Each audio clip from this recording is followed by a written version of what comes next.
예수님 오늘 마지막 만찬을 하시고 계십니다.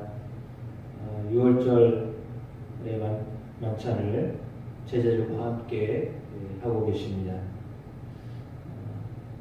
떡을 가지고 축복하셨습니다. 그리고 떼어서 제자들에게 주셨습니다. 그러니까 지금은 뭐 위생이나 이런 것들 때문에 따로 전병이라든지 아니면 뭐 카세라를 하든지 아니면 뭐 교회에 따라서 떡을 하든지 각기 종류는 다릅니다. 빵이나 떡의 어떤 종류들은 다르지만 그러나 본래는 이렇게 한 덩어리를 뜯어서 떼서 주는 것이 그게 한 몸이라고 하는 의미가 있기 때문에 예수님의 몸을 우리에게 주셨던 것처럼 그럼 이것이 나의 몸이다 라고 말씀하신 그것의 의미는 하나의 빵에서 하나의 떡에서 떼어주신 것이 의미가 있습니다. 그러니까 이것이 내 몸이다 라고 말씀하셨는데 빵을 자신이다 라고 말씀하신 것입니다. 그것이 이제 아람어의 본래 몸이라고 하는 그 단어는 자신이라고 하는 그 뜻이 있기 때문에 그 말을 그냥 그대로 번역을 하신 것입니다. 그래서 이것이 나 자신이다 라고 하시면서 제자들에게 나를 너에게 줄 것이다 라고 하는 의미로 떼어 주셨습니다. 그리고는 또 잔을 가지고 감사 기도를 하셨습니다. 그리고 그들에게 주시니까 그들이 다 마셨습니다. 똑같습니다. 잔도 역시 마찬가지입니다. 유대교에서 쓰는 잔은 역시 마찬가지로 하나의 큰 잔을 돌려서 이렇게 마시는 것입니다. 그러므로 오늘 이제 그렇게 함께 하나의 몸, 하나의 피라고 의미하는 것으로 이것은 많은 사람을 위하여 흘리는 나의 피, 언약의 피니라 이렇게 예수님이 상징적으로 말씀을 하셨습니다. 하나님의 나라는 하나님의 나라만 있는 것이 아니라 하나님의 나라에 들어갈 하나님의 백성이 필요합니다. 오늘 예수님은 홀로 십자가를 지시지만 그럼에도 불구하고 제자들로부터 시작하여서 예수님의 몸과 예수님의 피 흘리심을 믿는 모든 그래서 성찬을 받게 될 모든 사람들 믿음으로 예수님을 영접하고 예수님을 마음에 모시고 살게 될 모든 사람들이 하나님 나라의 백성으로 살게 될 것을 이제 약속을 하고 계십니다. 그러니까 이제 성찬을 할 때 과거의 교리와 장전에는 세례 받지 않은 사람은 성찬을 못 나누게 했습니다. 그런데 지금은 이제 개정을 해가지고 세례를 받지 않은 사람도 원하면 성찬을 하도록 이렇게 했는데 물론 그 의미는 모든 사람들이 원하면 하나님 나라의 백성이 될 수 있다라고 하는 어떤 의미로 받아야 되겠습니다. 따라서 오늘 예수님은 제자들에게 먼저 당신이 죽을 것을 예고하셨듯이 오늘 또한 그렇게 제자들에게 말씀을 하셨습니다. 그리고는 감난산으로 가셨습니다. 감난산에서 제자들에게 말씀하십니다. 너희가 다 나를 버리게 될 것이다. 내가 목자를 치리니 양들이 흩어지리라 하였음이니라.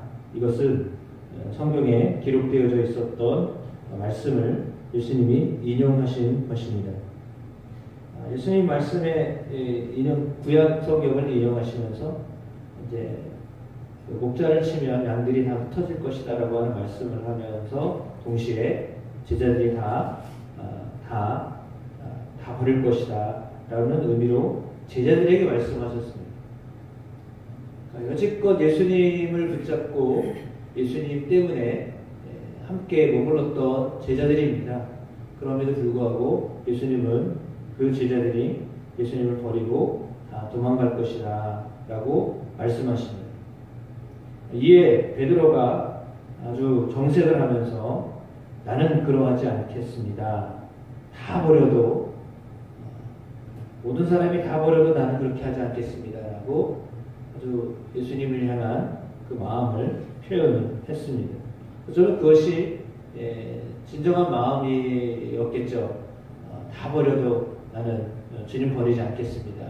이게 베드로가 가지고 있었던 마음이었습니다. 그러나 예수님은 그 베드로를 향하여서 진실로 너에게 말하는데 오늘 이 밤 닭이 두 번 울기 전에 내가 세 번 나를 부인할 것이다. 닭 울기 전에 벌써 나를 세 번이나 부인하게 될 것이다 라고 말씀하셨는데 이 말씀이 그대로 이루어짐을 우리는 잘 알고 있습니다.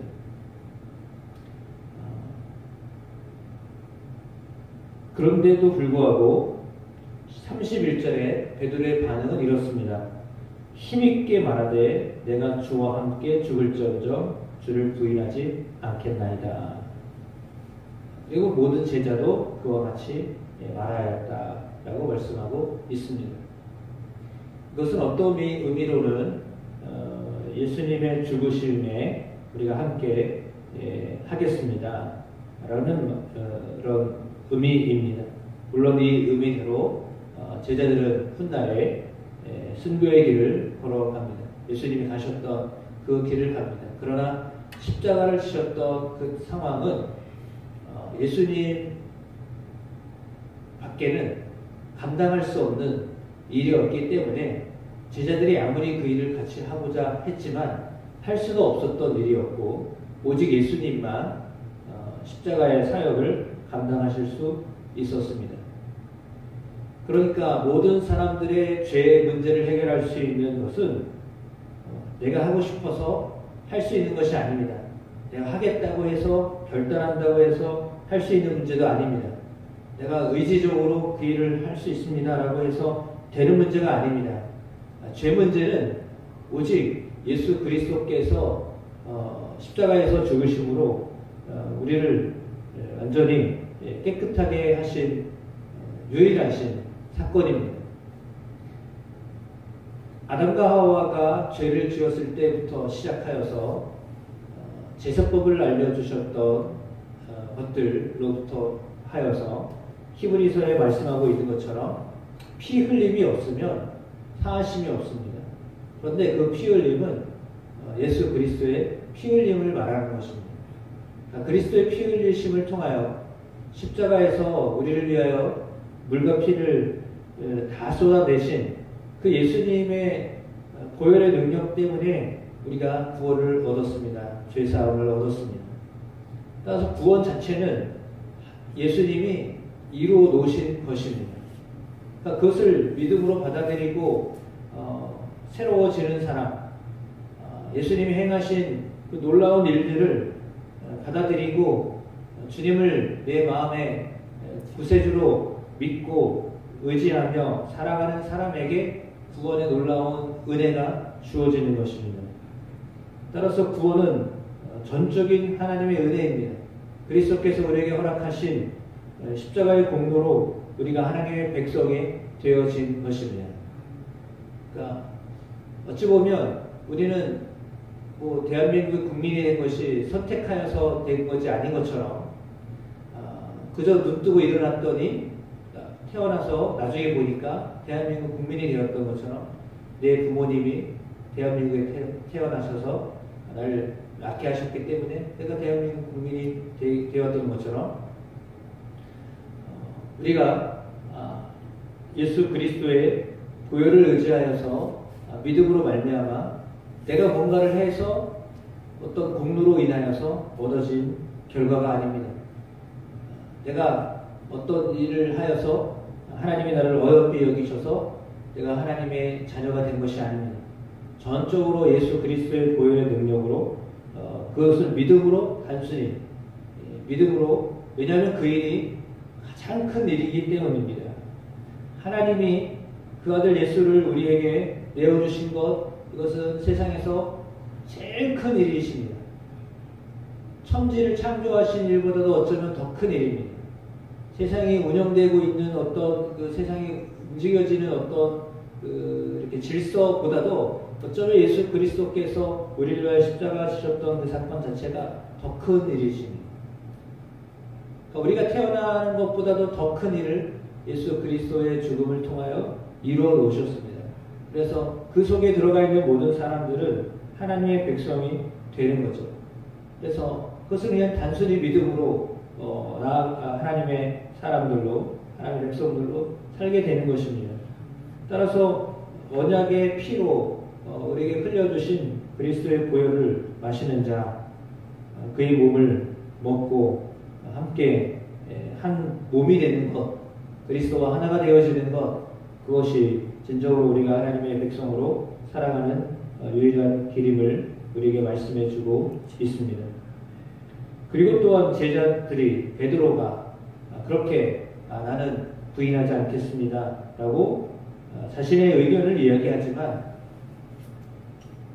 예수님이 말씀하셨던 것처럼 다 나를 버릴 것이다 라고 하셨던 말씀이 우선입니다. 그러니까 나는 안 하고 싶지만 할 수가 없는 겁니다. 나는 하고 싶지만 할 수가 없는 겁니다. 그러니까 내 의지와 결단은 그렇지만 그걸 내가 할 수가 없는 거예요. 감당을 할 수가 없는 거예요. 그러나 주님이 말씀하시면 나는 할 수 없는 것 같은데도 할 수 있게 되는 거죠. 그러니까 주님의 말씀이, 하나님의 말씀이 훨씬 더 우선이에요. 왜냐하면 그 말씀은 그대로 다 이루어지기 때문입니다. 그러니까 내 의지나 감정이나 내 어떤 결단이 중요한 게 아니라요. 하나님의 말씀이 훨씬 더 중요한 겁니다. 왜냐하면 그 말씀은 그대로 이루어지기 때문이에요. 그래서 오늘 예수님이 사실은 얼마나 힘들고 어렵게 제자들에게 말씀하셨을까요? 너희가 나를 부인하는 것으로 인해서 내가 홀로 이것을 감당해야 된다는 것 때문에 예수님은 사실 인간이셨기 때문에 감정적으로 얼마나 힘드셨을까요? 왜냐하면 제자만 버린 것이 아니라 사실상 하나님도 버리신 거잖아요. 하나님도 그 순간 당신을 버리셔서 그 죽음이라고 하는 말도 안 되는 그 고통을 당하셔야 되는데 그 죽음은 그냥 육체적인 죽음이 아니라 단절이기 때문에 그 순간 하나님과의 단절이 얼마나 무섭고 무겁고 힘들고 정말 말로 감당할 수 없는 그런 고통과 아픔이었는데 그럼에도 불구하고 그것을 나를 위하여 우리를 위하여 감당하셨기 때문입니다. 우리를 사랑하시기 때문에 그렇게 배신하고 배반하고 돌아설 제자들이지만 그럼에도 불구하고 그들을 위해서 예수님은 십자가를 지셨던 것입니다. 역시 우리를 위하여 주님이 그 십자가를 택하시고 그 길을 가셨습니다. 따라서 오늘 최후의 만찬을 통해서 제자들에게 죽음의 의미를 말씀하셨지만 제자들은 잘 몰랐습니다. 그것이 무엇인지를 전혀 깨닫지를 못했습니다. 의미 자체를 몰랐습니다. 왜 죽으셔야 되는지를 알지도 못했습니다. 주님이 하시는 일을 사실상 우리가 잘 모를 때가 많습니다. 하나님이 하시는 일을 우리의 계산으로, 우리의 생각으로 헤아릴 수가 없습니다. 하나님의 그 큰 깊은 뜻을 알 수가 없습니다. 근데 우리가 스스로 생각해서 판단해서 이렇게 해야 합니다. 이렇게 해야 될 것 같습니다. 라고 하지만 실상 주님이 하시는 일을 우리가 전혀 모를 때가 많아요. 다 아는 것 같아도요. 전혀 모를 때가 많아요. 우리 제자들처럼 그런 겁니다. 우리는 주님이 하시는 일을 어떻게 다 알 수가 있겠습니까? 전혀 모릅니다. 이 정말 중요한 일이나 주님의 사역 중에 십자가보다 더 중요한 사역이 어디 있겠어요? 병을 고치는 일, 사람들의 어떤 귀신을 쫓아내는 일, 이거보다도 더 중요한 사역이잖아요. 근데 그걸 아무도 몰랐어요. 전혀 깨닫지를 못했어요. 사람은 그런 거예요. 주님이 하시는 일을요, 아는 것 같아도요, 정말 알 수가 없어요. 하시는 일을 알 수가 없어요. 그러나 하신 일에 대하여서 우리가 나중에 깨닫고 아 주님이 나를 위해서 그렇게 하셨군요 라고 깨달으면 그것이 은혜인 거죠. 아 그때도 그렇게 하나님이 역사하셨네 라고 생각하면 그것이 은혜인 것입니다. 네. 은혜가 있는 사람은 그걸 알죠. 그러나 은혜를 알지 못하는 사람은 그냥 그때 나를 버리셨어. 그때 우리를 떠나셨어. 왜 우리도 힘들고 어려웠는데 주님은 왜 그때 우리를 다 등지고 홀로 죽으신 거야?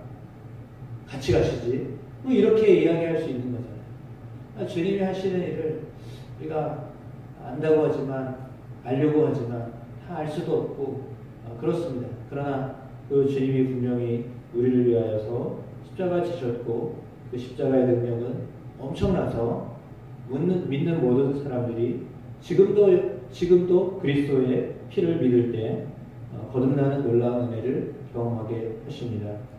그래서 이것은 정말 계속해서 성찬을 통하여 예수님의 죽으심이 어떤 의미를 가지고 있는지 그리고 우리가 그리스도를 통해서 하나가 되었다라고 하는 사실을 그때마다 깨닫게 되어지는 것입니다. 따라서 우리는 그리스도의 죽으심에 함께 동참하는 자가 되었습니다. 그래서 그것을 통하여서 하나님의 자녀로 그렇게 살아가고 있음에 감사하며 살아가는 저와 여러분이 되기를 축복합니다. 그리고 또한 그 예수 그리스도의 희생과 십자가를 통하여서 우리가 또한 어떻게 살아야 되는가를 알려주시는 거죠. 아 그렇게 살아야 되는 것이구나 라고 하는 것을 알려주고 계십니다. 그 길에 들어선 여러분들 주의 이름으로 축복하고 또한 주님과 함께 주님의 삶에 여러분의 삶이 또한 그렇게 함께 동역하는 은혜가 주어진 것에 대하여서 기뻐하며 감사함으로 받아들이는 여러분의 삶이 되기를 주의 이름으로 축복합니다.